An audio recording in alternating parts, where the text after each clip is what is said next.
Queridos, nós estamos ainda na série, né? Não terminamos, que nós iniciamos, e hoje nós vamos para mais um versículo, visto que na quinta-feira passada nós concluímos mais um versículo, e hoje nós vamos para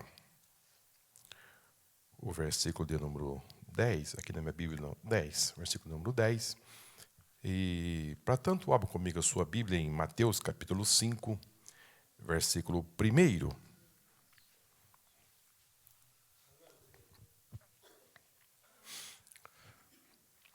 E Jesus, vendo a multidão, subiu a um monte e, assentando-se, aproximaram-se dele os seus discípulos.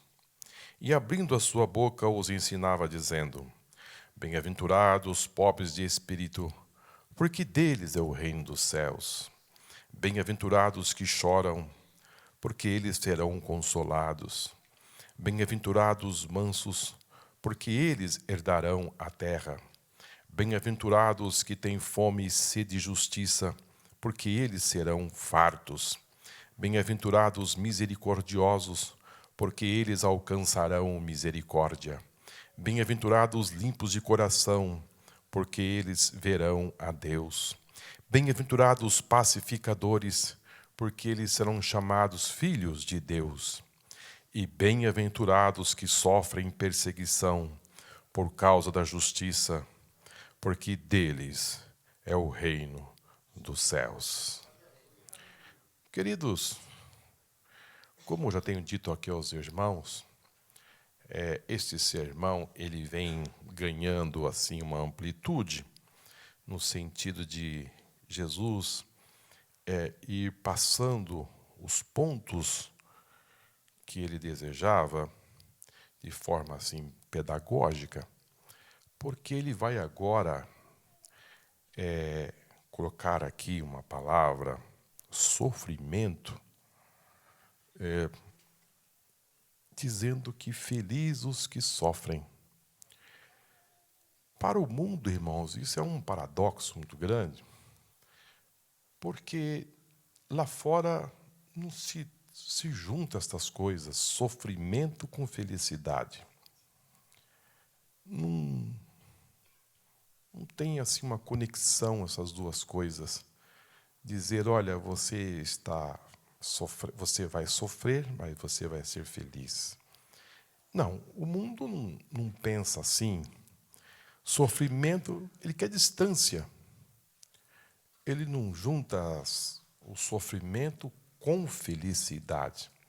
Porque se Jesus começasse a dizer esse versículo lá no primeiro, bem-aventurados os que sofrem perseguição, aí ia ficar muito mais difícil, porque eles não teriam passado por esses pontos importantes que eles deveriam passar para conseguir ter esse sofrimento. Não é um sistema masoquista em que a pessoa vai procurar sofrer para ser feliz. Não é isso que Jesus quis dizer. O crente não deve estar procurando alguém para bater nele, para perseguir, para que possa gerar nele uma felicidade. Não. Isso está fora da razão.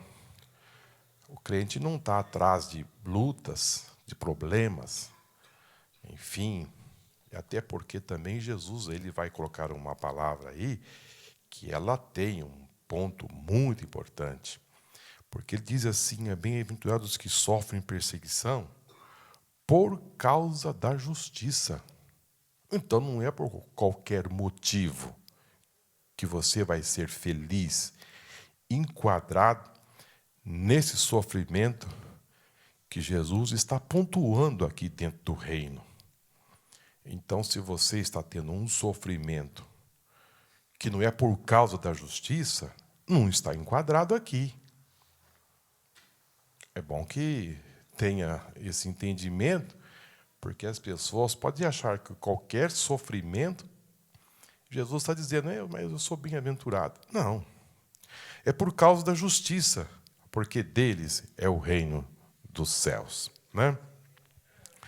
Lembrando aos irmãos que desde o início, né, que o homem foi expulso do jardim, ele tem lidado com N tipos de sofrimentos, N problemas. A terra se tornou maldita por causa do homem. Então, em todas as escaladas, famílias, comunidades, reinos, existem sofrimentos variados, todos os tipos, e os profetas foram duramente perseguidos, né? Quando a gente vai para a Bíblia, a gente vai ver que Isaías foi cerrado ao meio, perseguições em alta escala. Jeremias, profeta que viveu uma época terrível, foi perseguido de uma forma cruel. E a Bíblia fala que, quando Jesus veio, ele disse: vocês perseguiram os profetas antes de nós. Então, a perseguição, ela existe. Agora, quando você associa com o erro, a perseguição zera. Quando você se associa com aquilo que... Quando você defende algo que não está dentro de um padrão, então você vai ser perseguido. Não estou entendendo? Por que a igreja ela é perseguida? A igreja ela é perseguida porque ela defende uma fé, um só Deus, um só Senhor. Amém? Então, ela não... Sim, porque lá fora, irmãos, as coisas são iguais. São vários deuses. Todos os caminhos levam a Deus. Então, não existe sofrimento num lugar desse. Você vai num lugar, para numa feira, você pergunta à pessoa: qual a sua religião? Ele diz: sou budista. E você? Eu sou católico. Eu sou ortodoxo. E cada um tem a sua crença, a sua fé.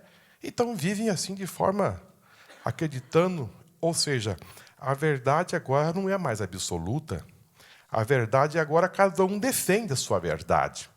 Mas quando você vai fazer como Elias, dizendo assim: eu não aceito esses Baals, eu não aceito esses Deus Azera, eu não aceito esses altares, então você vai ter problema.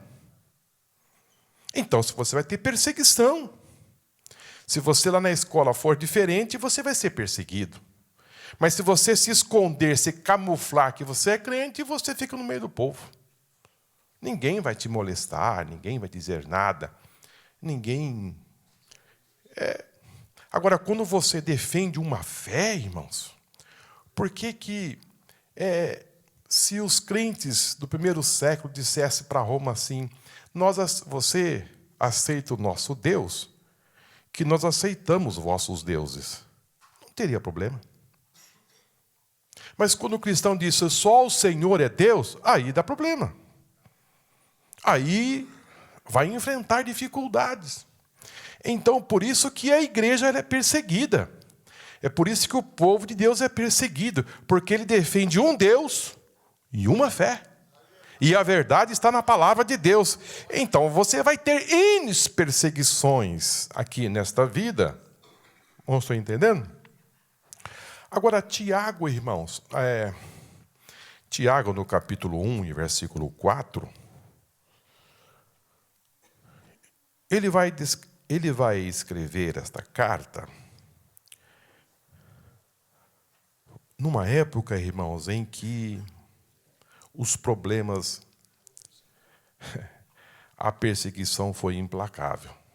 Tiago, capítulo 1, versículo 1, diz: Tiago, servo de Deus e do Senhor Jesus Cristo, as 12 tribos que andam dispersas, saúde. Meus irmãos, tende grande gozo quando caídes em várias tentações, sabendo que a prova da vossa fé opera a paciência. Tenha, porém, a paciência e a sua obra perfeita, para que sejais perfeitos e completos, sem faltar em alguma coisa.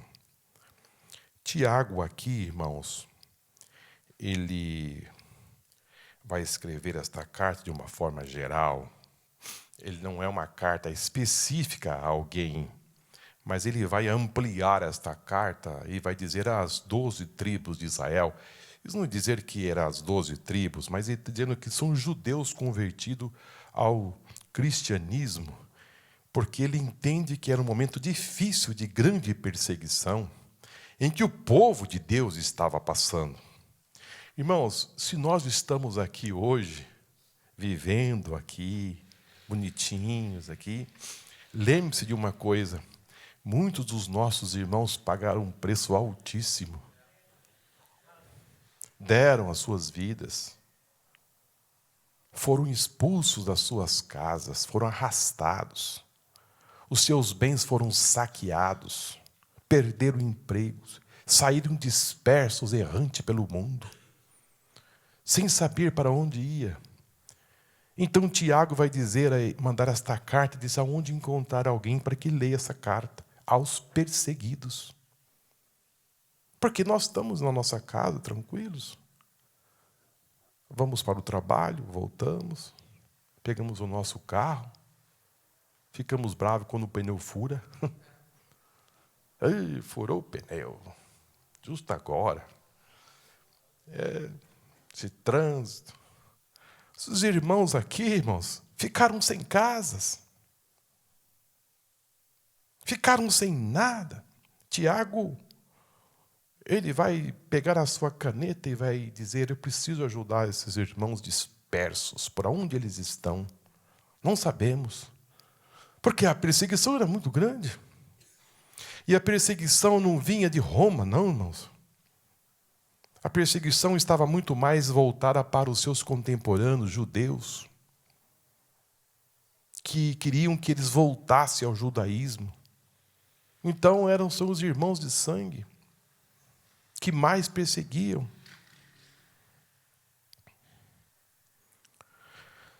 Agora, quem é esse Tiago, né? A gente fala Tiago, quem é esse Tiago? Esse Tiago não é o irmão de João, filho de Zebedeu. Esse não é esse aqui. Esse Tiago, filho de Zebedeu, ele foi morto por Herodes, lá no começo. Também nós temos um outro Tiago, chamado filho de Alfeu. Mais um Tiago. Só que esse Tiago, irmãos, ele viveu assim... As sombras.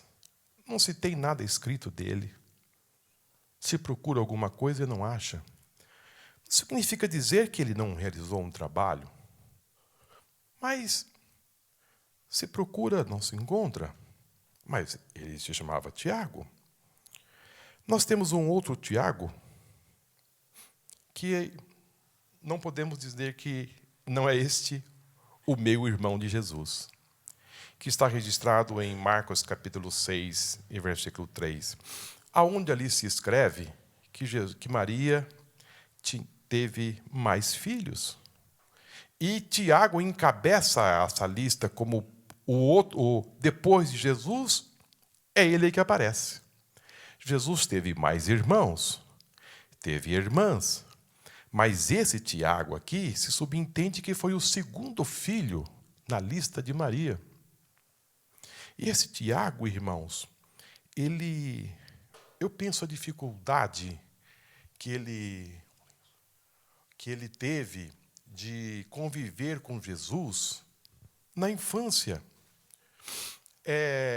Imagine só se falava, quem sabe na família, que Jesus era filho de Deus. Eu penso que a dificuldade foi grande, irmãos, para Tiago entender isto. Irmãos, imagine só você ter um irmão e ele dizer: não, eu sou filho de Deus, eu sou filho de José. Você é filho de Deus, é? A dificuldade deve ter sido enorme, irmãos. A convivência ali com Jesus, no trabalhar, no dia a dia. E ele, em toda a infância, o crescimento e o ministério de Jesus, esse Tiago aqui ficou ausente, não creu. No ministério de Jesus, esse Tiago se afastou. Ele não se envolveu com o ministério de Cristo. Ele teve dificuldades, mas não podemos assim criticá-lo, né, irmãos? Porque, vejam bem... Obrigado, querido. Olha, irmão, eu estou com uns 20 dias com uma gripe. Mas quem tem oração forte aí? Agora, ele não conseguiu fazer uma relação desse Jesus, filho de Deus. E Jesus começou os seus ministérios e, vez ou outra, uma vez quiseram pegar Jesus e empurrar no precipício. Porque entendia que as palavras que Jesus dizia, aquilo que ele andava pregando, ele estava meio doido. E disse, vamos empurrar esse Jesus de morro abaixo. Não queremos essa conversa, isso está nos incomodando muito. Foi a família de Jesus que estava com essa intenção de empurrá-lo ao morro abaixo, para que Jesus caísse num precipício. Mas, queridos, enquanto não chegou a hora de Jesus, Jesus não foi para a cruz. Amém? Agora, quando Jesus foi assunto ao céu, aonde estava Tiago? Estava lá. Tiago, irmãos, presenciou Jesus subindo às alturas. Aleluia! Ele ficou, quem sabe, muito impactado. Ele viu aquela cena, diz que a Bíblia diz que era mais de 500 irmãos. E, quem sabe, Jesus chamou para uma reunião, depois de ressurreto. E ele foi convidado. E depois dessa reunião de mais de 500 irmãos, e Jesus começou a ministrar, dar as últimas recomendações. E Jesus começou a pedir para os seus discípulos, olha, eu preciso que vocês saiam por este mundo. E pregue esta palavra até os confins da terra. Eu preciso que vocês agora dê sequência. Olha, vocês fiquem lá no cenáculo. Porque vocês vão ser revestidos do poder. E as recomendações começaram a ser feitas porque Jesus ia começar a se despedir. E Tiago estava lá. Mas quando ele vê Jesus começar a se levitar diante dos olhos e despedir daquela multidão, Tiago ficou impactado. Isto foi consolidando a sua fé, dando uma certa estrutura. Aleluia! E dali ele vai para onde? Ele vai para o cenáculo. E lá no cenáculo, ele é cheio do Espírito Santo. O Espírito Santo desceu sobre ele. E ele agora sai do cenáculo diferente. E ele se tornou um homem muito importante, irmãos, na história do cristianismo. Tiago, agora, ele vai exercer, irmãos, uma liderança muito importante. E Paulo, quando ele escreve a sua primeira carta aos Coríntios, no capítulo 15, versículo 7, ele vai fazer ali, irmãos, uma referência a Tiago, que quando Jesus apareceu especificamente a ele, depois de ressurreto, ou seja, a importância deste homem começa a dar um diferencial. Quando Paulo escreve aos Gálatas, no capítulo 2, versículo 9, Paulo faz referência às lideranças da igreja de Jerusalém. Ele vai dizer que Pedro era um homem importante para essa liderança. Mas também ele vai colocar Tiago e também João. Este irmão de Jesus entra na lista, na liderança. Depois que Paulo, de ter passado 3 anos na Arábia, e quando ele volta, ele chega em Jerusalém, ao subir, quem que ele avista? Ele avista Tiago, o meu irmão de Jesus. Ou seja, esse homem está em evidência. Quando Paulo faz a sua última viagem a Jerusalém, ele tem o cuidado de visitar quem? Tiago. Ou seja, ele era um homem muito importante Quando acontece o primeiro concílio em Jerusalém, em Atos capítulo 15, quem preside o concílio em Jerusalém? Tiago, o meio-irmão de Jesus. Aleluia! Então, assim, irmãos, nós vamos perceber que este homem tem uma importância muito grande no começo da igreja. Mas, quando a gente vai para a sua carta, ele começa dizendo assim: Tiago, servo de Deus e do Senhor Jesus. Muito lindo, né, irmãos? Muito lindo. Ele podia dizer: eu sou Tiago, meu irmão de Jesus. Mas não, ele disse: eu, Tiago, servo de Deus e servo do Senhor Jesus. Isso significa dizer que ele não queria o estrelado. Ele não queria os holofotes. Há muitas pessoas que hoje sofrem porque quer ser estrela. Esse aqui não. Esse aqui, ele teve toda a sua importância. Jesus apareceu a Tiago. Ele era um homem importante. Ele era da família de Jesus. Meio-irmão, era. Mas quando ele vai escrever a carta, ele disse: servo de Jesus. Servo. Onde estão os servos aqui nesta noite? Aleluia. Aonde estão os servos? Queridos, não queira ser aquilo que você não é. Porque se você querer ser aquilo que você não é, você vai ter problemas. Você vai padecer. E depois vai dizer: eu estou na prova. Olha um exemplo aqui. Queridos, eu estava vendo isso aqui hoje à tarde. Eu fiquei assim muito impactado. Porque um homem, irmãos, de uma humildade, e assim a história conta que esse homem ele tinha o joelho, irmãos, como se fosse o joelho de camelo. Porque os irmãos sabem que o camelo está sempre ajoelhando, né? Por que ele ajoelha? Para o seu dono subir. Então o seu joelho é calejado. E ele era conhecido como joelho de camelo. O tanto que ele orava. Ele buscava ao Senhor. Ele sabia da importância da oração. Então esse homem, quando agora, já no final da sua vida, ele entra forte contra aos religiosos da época, que naquela época eles queriam vender, irmãos, os rituais espirituais, toda aquela coisa, aquele ritual judaico, os saduceus, os religiosos estavam vendendo no templo animais e tantas coisas mais. Tiago, ele entra forte, combatendo essas heresias dentro do templo de Jerusalém. E o que acontece com ele no ano 62?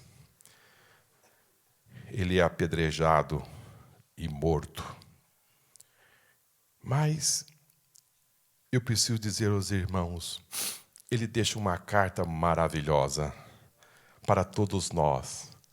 Quando ele vai dizer da importância de você viver uma vida, ele disse: meus irmãos, tende grande gozo quando cairdes em várias tentações. Eu acho muito importante porque ele diz que no crente não fica caído. Ele disse quando você passar. Você passa por tribulações, você não fica na tribulação. A tribulação, ela vem, ela tem um começo. Você vive esse momento, mas depois você sai dela. E ele diz ainda várias tentações. Não existe um tipo de tentação somente. Eu penso que Tiago deve ter passado por vários tipos de provações, de perseguições, de tentações. Existem várias, irmãos. Não existe uma só. Há pessoas que acham que existe um tipo de tentação só e pronto. Você está enganado. Existem várias. Existem N perseguições. Isso muda. Sofre mutação constantemente. Olha, irmãos, existem perseguições, tentações que a gente, quando ela vem, você tira de letra. Sim ou não? Ela vem com uma marolinha assim, né, Juliano? Ela vem com uma marolinha. Se disser aí, eu consigo. Quem já pulou marolinha no mar? Eu já pulei marolinha, é gostoso. Mas de repente você distrai. Você se distrai e quando você vê, não dá tempo mais. Te joga no chão e você fica sem graça, né? Vê se alguém não viu. Mas são aquelas fortes. São tentações, perseguições que se levantam, irmãos. Quando você se dá por fé, você está numa perseguição, numa tentação. E que agora você vai ter que precisar clamar por Jesus, aleluia. Você vai dizer, Jesus me socorre. E eu não vou conseguir vencer essa tentação, essa provação. E você pede ajuda a um irmão, uma irmã, disse, irmão, eu estou passando uma prova, uma luta. E você pode ter certeza que as mais fraquinhas, as médias, as mais fortes, você entra nela, você passa por ela e você sai. E no final destas perseguições, dessas tentações, você pode ter certeza de uma coisa: você vai se fortalecendo, você vai se robustecendo, você vai tomando força e você vai se agigantando, porque as perseguições, as provações, ela não vem por acaso. Não, ela não vem por acaso. Você é vacinado e você recebe força para você vencer os próximos obstáculos da vida. Amém? Então, Tiago vai dar esse norte, dizendo que são várias tentações. As tentações, elas podem vir, irmãos, às vezes, aonde nós estamos aqui. Você pode passar uma luta aqui dentro. Sim ou não? Sim. Paulo vai dizer, irmãos, que ele sofreu perseguições, ele sofreu nudez, ele sofreu frio, ele sofreu muitas chibatadas e apanhou e tantas coisas mais. Mas ele fecha a sua carta dizendo que ele sofreu muito mais, aonde? Entre os falsos irmãos. Então, você não pode achar que onde você está, não pode vir uma onda, uma perseguição, um problema. Você não pode pensar assim. Eu sofri, irmãos, uma perseguição numa empresa que eu trabalhei, implacável, irmãos. Tudo que dava errado, o chefe da manutenção dizia que era eu. Verdade, irmãos. Tudo que acontecia é o Marquinhos. Às vezes nem no sábado não estava trabalhando, acontecia um problema na empresa, atribuíam a mim. E meu chefe me chamava e disse, Marcos, foi você que fez isso? Eu falei, mas o que está acontecendo? Aconteceu isso assim, assim, assado. Mas quando foi sábado? Mas sábado eu não estava trabalhando. Mas disseram que foi você. Quem foi? Foi fulano. Tá bom. Só que um dia, irmãos, eu fui levando. Só que um dia, a hora que eu saí de uma acusação, eu disse, Jesus, eu não aguento mais. Eu não aguento mais esse sofrimento. Eu falei assim, com a alma, irmãos. Olha, cuidado, hein, quando você fala isso. Quando eu falei isso, eu senti que Deus ia pegar aquela causa e resolver. Eu não aguentava mais.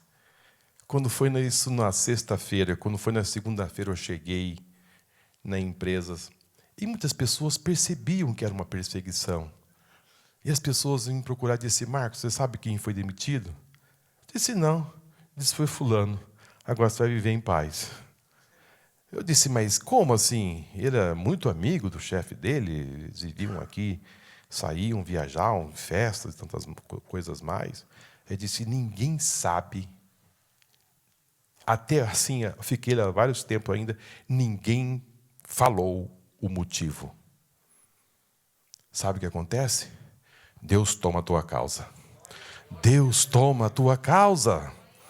A luta começa, a luta tem meio, mas tem fim, aleluia. Chega um momento que Deus entra em cena e não se explica. As coisas acontecem e não se explica. Então, quando você cair por várias tentações, quando você entrar nesse mundo, nesse vale, entenda uma coisa, algo vai acontecer. Deus está te capacitando para coisas maiores, coisas grandiosas. Aleluia, glória ao Senhor. Eu penso que se Davi tivesse que enfrentar Golias antes de ter enfrentado o leão e o urso, ele podia se assustar. Mas ele tinha um histórico. Ele tinha as credenciais. Ele tinha o que dizer para o rei. Dizer, rei, não, eu tenho algo a dizer. Eu disse, eu enfrentei um leão. Aleluia. E Deus foi comigo. E tirei a ovelha da boca do leão. Ah, você fez? Fiz. E vou dizer, rei, um dia veio um urso. E também Deus foi comigo. E Deus vai ser comigo contra esse incircunciso. Então você vai ganhando estrutura, vai ganhando força. O que você não pode, irmãos, é cair no outro patamar. Você tem que viver o versículo de número 2 de Tiago 1. E versículo 2 diz assim, meus irmãos. Eu gosto das palavras de Tiago, porque está falando aos crentes. Ele não está falando ao povo que está lá fora. Ele está falando para a igreja dispersa, para a igreja perseguida, para a igreja que não sabe aonde vai dormir esta noite. Ele está falando para a igreja que perdeu o emprego e que os seus bens foram saqueados do banco, que perderam tudo.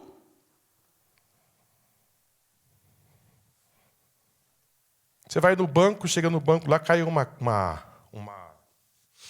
tarifa lá de R$5. Cadê o gerente? Preciso falar com o gerente. Caiu uma tarifa de R$5 na minha conta. Fica 1 hora na fila, com o tiquezinho na mão. Diz, o que você está fazendo? Não, é porque descontou R$5 na minha conta, e você vê a pressão da pessoa, já está 18/12. Eu não vou falar o seu nome, não, mas você está aqui dentro. A pressão vai subindo. Não, meu irmão, mas R$5, é meu dinheiro. Eu quero ver a sua conta zerar, você perder o emprego, você perder tudo, perder sua casa, você perder saqueado, e você dizer, meus irmãos, tem de grande gozo. Aleluia, quando caíres em várias tentações, grande gozo. Você tem que pular de alegria. Você tem que se saltar. Mas que negócio é esse? Jesus disse, exultai-vos e alegrai-vos. É sair pulando de alegria. Como isso? Queridos, quando você sofre pelo amor de Jesus, quando você sofre porque você é perseguido por causa da justiça, quando você sofre porque você é caluniado, quando você sofre quando você é injuriado, quando você sofre porque você está sendo perseguido de uma forma implacável, você não deve murmurar, você deve ter grande gozo. Você deve estar assim num grau de felicidade muito grande. Sabe por quê? Isso não é masoquismo, não. Porque você está sofrendo por causa da justiça, por causa do nome do Senhor Jesus. Isto tem uma relevância no reino dos céus. Isso é uma grandeza, irmãos. Isso tem uma grandeza muito grande. E ele vai dizer, sabendo que a prova da vossa fé opera a paciência. Como é bom, né, irmão? Você vai subir um degrau a mais. Você já não está no nível raso. Você está num degrau a mais. Agora você é um crente paciente. Você tem agora um posto maior. Não é qualquer coisa que te pega. Não. Não é qualquer ondinha que te derruba, não. Porque você já passou na primeira prova, disse, te gerou já a paciência. E diz, tenha, porém, irmãos, a paciência, porque a sua obra perfeita, para que sejais perfeitos e completos, sem faltar em coisa alguma. Queridos, isso tem uma grandeza muito grande no reino dos céus. Isso tem uma importância muito grande. Agora, gostaria de destacar aqui, irmãos, algumas coisas que eu trouxe aos irmãos, porque você é crente? Sou crente. Amém? Os crentes daqui, glória ao Senhor. Que gostoso, né, irmãos? Você está salvo? Eu estou salvo. Você é crente? Você está salvo. Agora, você não pode, irmãos, estranhar quando chegar o sofrimento. É isso que você não pode estranhar, de se desesperar. Porque você é crente, porque você é salvo, chega o sofrimento, espera aí, tem alguma coisa errada. Não é verdade? Eu sou crente, aceitei a Jesus como meu Salvador, o meu nome está escrito no livro da vida, eu fui batizado com o Espírito Santo. Que história é essa? Por que eu estou passando esse sofrimento? Aí começa, irmãos, o patamar das dúvidas. Será que Deus me ama? Deus está vendo tudo isso? Deus está assistindo tudo isso? Será que existe amor de Deus? Porque olha o sofrimento que eu estou passando. Querido, você não deve estranhar quando você passar por injustiça. É duro, mas você não pode se estranhar. Porque neste mundo que nós vivemos, você é uma propriedade de Deus? O Espírito Santo mora em você, mora em você. Mas você não foi blindado contra as dificuldades inerentes a esta vida. Não existe uma blindagem que você está neste mundo e que você não participa desses problemas. Não pense assim. Você foi salvo? Foi salvo. Você foi batizado com o Espírito Santo, você recebeu tudo, mas você não está inerente a muitas coisas que acontecem nesse mundo. Não pense assim, que existe uma blindagem em você, que agora Jesus chegou em você, diz assim com um copo e diz, buf, não vai acontecer nada em você mais. Você recebeu agora Quando eu era criança eu brincava de prender mosquito no copo. Catava o mosquito, a dificuldade era pôr o mosquito no copo e segurar ele. Depois ficava olhando para ver ele de pertinho, como é que ele era. Não, Jesus não fez isso com você. Você não está nessa redoma de vidro. Jesus não chamou você e disse, agora que você está salvo, vem aqui que eu vou levar você lá para o circuito das águas e viver lá num paraíso, lá numa colônia de férias, viver lá. Porque você, num spa, as pessoas fazendo massagem nas suas costas o dia inteiro, e você fica ali, e sendo abanado. Filho de Deus, isso aqui é o cidadão do céu. E agora, e ventilador, e põe o ar-condicionado em 18, passa para 17, e eu gosto mais fresquinho. Não, querido, não é isso aí não. Eu penso, queridos, que naquele dia Jesus disse, Pedro, avisa Tiago, avisa João, avisa Mateus, avisa todos eles que eu tenho uma reunião hoje à noite. E quero falar com todos vocês.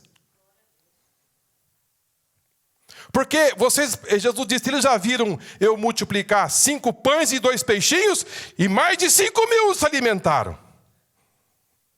E queriam colocar Jesus ali como rei. Não queria? Queria. Disse, não, se nós colocarmos ele como rei,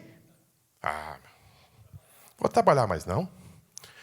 Eu deixo sempre um pãozinho guardado lá em casa, eu vou lá no palácio. Disse, rei, Jesus está aqui. Faz um balaizinho para mim.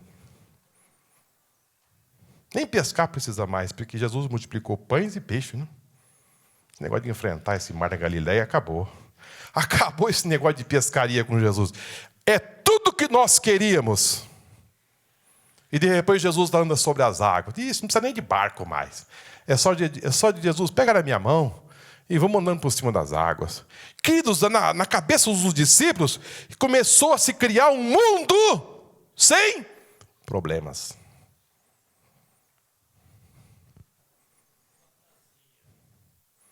Não pega peixe, não pegou nada. Não pegou nada. Pedro, faz o seguinte, lança a rede lá no alto mar.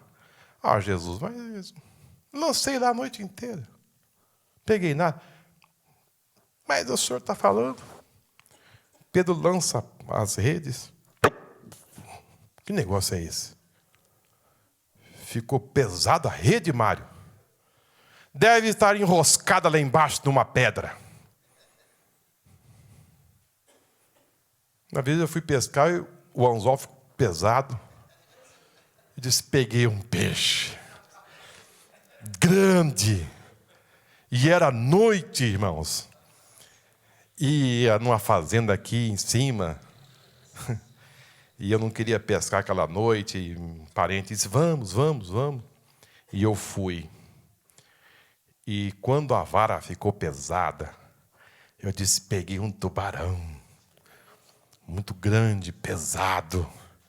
E quando a vara vem subindo assim, a lua clareava, forte. Quando vem assim, uma cobra preta. Eu saltei, pulei, joguei a vara no chão e saí correndo. E ele disse, não, essa cobra não faz mal, não, essa cobra d'água. Eu disse, cobra d'água, nada, isso aí vai me morder. Ele disse, não, vamos pegar ela, nós vamos comer essa cobra. É enguia, né?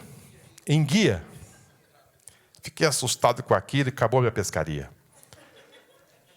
Porque você tem cobra aí dentro, não tem muita prática. Não sou que nem o pescador Mon Carlos. Ela entra, né? Ela vem na vara. Mas o que eu queria dizer aos irmãos, os discípulos não conseguiam ver mais problemas, irmãos. Tudo estava acontecendo, tudo vinha vindo. Mas Jesus disse, eu preciso passar algo para eles. Eu preciso passar algo para eles de uma importância muito grande nessa reunião, nessa noite, ou desse dia. Jesus disse, olha, eu preciso dizer a vocês algo. No mundo tereis aflições, mas tende bom ânimo. Acho que um olhou para o outro e disse, meu Deus do céu, aflições? Com ele? Até agora nós não tivemos mais problemas? Queridos, vem para Jesus, você vem para Jesus, mas dentro do pacote chamado salvação, tem aflição, tem tribulação, tem perseguições, você sofre calúnia, você sofre injúria, você é maltratado, você pode ser chicoteado, você pode sofrer N problemas nesta vida. Mas pode ter certeza de uma coisa, se você sofre pelo amor de Cristo, se você sofre por causa da justiça, pode começar a cantar, pode começar a glorificar, porque os céus para assistir aqueles que estão sofrendo por causa da justiça. Isso chama a atenção dos céus. Os céus é acionado quando um cristão é perseguido aqui na terra.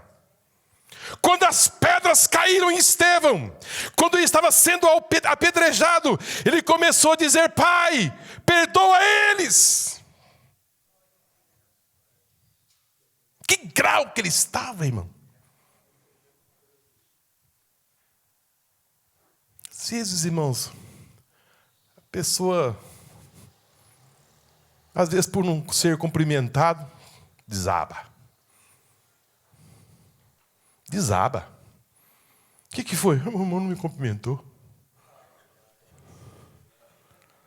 Mas está assim? Fui saudar ele, nem a mão me deu. Preciso falar com fulano, preciso falar com ciclano. Queridos, entenda uma coisa. Você foi chamado. E dentro desse chamado, você é um soldado de Cristo. E soldado de Cristo está num campo de batalha. É para você enfrentar problemas, dificuldades e crescer cada dia. E essas coisas têm que ir ficando para trás. Isso não pode lhe incomodar mais. Não, senhores.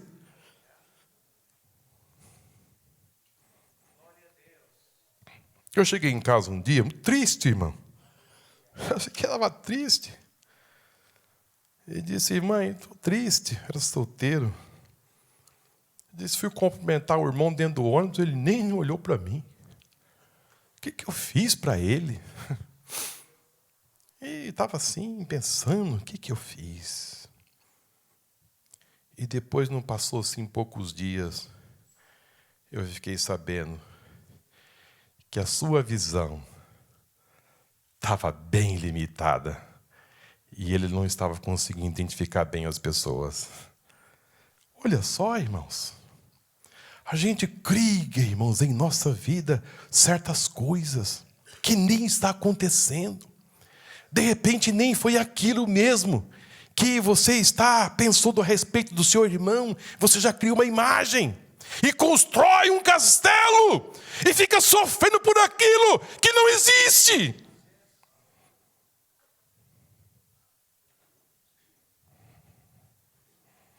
Você não vive num jardim de flores, num paraíso. Você não vive. Para os amigos de Lázaro, de Maria, era um sofrimento. Sim ou não? 4 dias ali, chorando e consolando. Cadê Jesus? Onde Jesus está? Jesus não aparece. Jesus não está aqui. No momento de dor, no momento de dizer assim, Maria, o seu irmão, um grande amigo, sabe que desconsolo para a família era quase que uma falta de amor. Mas para Jesus, Ele quer revelar um grande amor. Aleluia! Para Jesus, Ele queria dizer assim, é muito mais do que vocês estão pensando. Queridos, dependendo daquilo que você vê, da forma que você enxerga, você tem um resultado. Mas olha para a ótica de Jesus.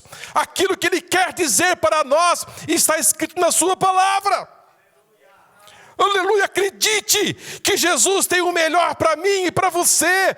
Pode passar o primeiro, o segundo, o terceiro, mas no 4º dia pode chegar a solução de uma forma maravilhosa, que você nunca espera. Agora, já estou encerrando. Você entenda que nesta vida você pode ter problemas de enfermidade, sim ou não? Sim, você pode ter problemas de enfermidades. Ontem mesmo eu fui no oculista, oftalmologista, e passei por lá. A médica disse, olha, você vai precisar aumentar o seu grau. E aonde você não tinha problema no lado esquerdo, agora você vai precisar colocar meio grau. E também o seu eixo mudou um pouquinho. E eu disse, está bem. E fez ali alguns, pediu a pressão, fez tudo. Queridos, são coisas da vida. São coisas que você passa por isso, a vida vai... o seu cabelo era preto, mas depois vai ficando branquinho. E outros vão caindo. Outros vão caindo. E outros vão se escondendo do jeito que dá, né? E dá uma ajeitadinha na cor. E vai E vai indo assim. Enfermidades. Ou pergunta aos irmãos, como foi que o profeta Eliseu morreu? De que forma? De uma enfermidade. O crente, irmãos, às vezes por um descuido, né? Quem que já não descuidou do cartão de crédito? E acha que vai dar certo? E de repente perde o emprego, ou uma coisa assim, faz uma prestação a longo prazo, e de repente acontece um acidente na vida. Outros, por falta de controle, acaba achando que vai dar, mas depois você tem um outro problema do carro, alguma coisa que não tem como você se escapar, e o cartão fica para o segundo plano. E aí depois, no mês seguinte, não é mais aquele valor, é aquele valor mais... vai dobrando. Aí entra num atoleiro. Outros, por um acidente, acabam tendo um problema. Crises na família. E parece que é uma rosca sem fim, que nunca termina. Vocês sabem o que é rosca sem fim? Aquela rosca que nunca aperta. E parece que está espanada. Você aperta assim, pula. E nunca tem fim. Você fala, Jesus, quando vai acabar isto? Quando isso vai terminar? Às vezes nas suas orações você diz, Jesus, o que eu vou fazer da minha vida, dessa luta, dessa perseguição, desse problema na família? Eu não queria isso, eu não desejava isto. Mas e agora, Jesus? E agora, como é que eu saio? Como é que eu resolvo este problema? Eu estou dizendo isso aos irmãos, porque você é crente, você não está imune a essas coisas. Agora eu vou dizer aos irmãos, há problemas que nós mesmos criamos em laboratórios da vida. Criamos em laboratório da vida, tratamos ele e ele cresce, se avoluma e depois ele escapa. E se ele escapar, ele é autoprodutor. Aonde ele vai, ele se acasar, ele vai criando mais problemas. Eu perguntei para uma doutora nos Estados Unidos, ela trabalhou com mosquito. Ela estava fazendo um doutorado de essa praga do mosquito. Ela era bióloga. Ela disse, Marcos, eu estou indo para a Áustria para terminar o meu trabalho. Eu disse, mas por que para a Áustria? Eu disse, estou indo para a Áustria porque lá é um dos lugares que se pode fazer pesquisa desses mosquitos. Eu disse, mas por quê? Faz aqui mesmo? Ele disse, não, é tão perigoso que se ele escapar, ele morre. Por causa do intenso frio. Não se pode fazer pesquisa aqui nos Estados Unidos. Embora seja um país em regiões frias, mas se fazem só na Áustria. O que estou querendo dizer isso aos irmãos? Existem pecados, existem problemas que nós mesmos provocamos e caímos em certas armadilhas, que ele escapa do nosso controle e ele se torna um potencial produtor contra nós mesmos. E caímos em grandes sofrimentos, em grande amargura. E queremos depois ser vítimas. Eu vou lhe dizer uma coisa. Uma pessoa me procurou essa semana e disse, Marcos, está acontecendo assim e assim na minha família. E me mostrou algumas coisas. Eu li. Eu disse, vamos para a palavra de Deus? Eu disse, vamos. Eu abri a palavra do Senhor, mostrei para ele. E ele leu. E disse, meu Deus, se eu soubesse desse versículo. Eu disse, mas está claro aqui na palavra. Disse, mas agora não tem mais jeito. Disse, não tem? Disse, não tem mais jeito. Eu já produzi isso. É isso que eu digo aos irmãos. Agora a pessoa está em aflição, em grandes problemas. Queridos, que Deus tenha misericórdia de nós. Que você possa ser cuidado pelo Espírito Santo. Que você possa ser coordenado pelo Espírito Santo. Porque o mundo te odeia. O mundo lhe persegue. Você sabe por que o mundo te odeia? O mundo te odeia porque odeia Cristo. O mundo te odeia porque odeia Cristo. Essa falsa religião que está aí se desenvolvendo é um braço para o anticristo. O mundo não me quer porque não quer Cristo. E pegaram o Cristo e levaram para a cruz. E Jesus disse, se o mundo vos odeia, sabeis primeiro que odiou quem? A mim. Jesus foi odiado pelos religiosos da época. Não queriam mais que ele vivesse na terra.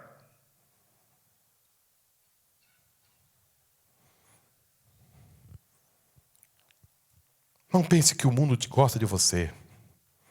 Não caia nessa armadilha que o mundo está tratando bem você. Não pense assim. O mundo te odeia. O mundo não te suporta. O mundo quer lhe destruir. O mundo ele está tramando perseguições implacáveis contra o povo de Deus. Mas que Deus tenha misericórdia do seu povo, irmãos. Que ele possa ser iluminado e entender perfeitamente que você saiu do mundo e você está ali no reino de Deus. Quando você for perseguido por esse povo, quando você for caluniado, quando você for injuriado, quando for ser um sistema implacável contra você, levante as suas mãos para o céu e glorifique o nome do Senhor. Sabe por quê? Porque é grande o vosso galardão no céu.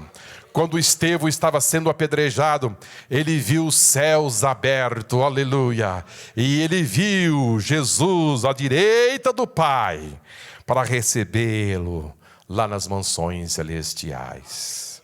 Ele tombou aqui, mas foi recebido lá. Glória ao Senhor. As horas mandam parar. Vou precisar terminar na próxima quinta-feira.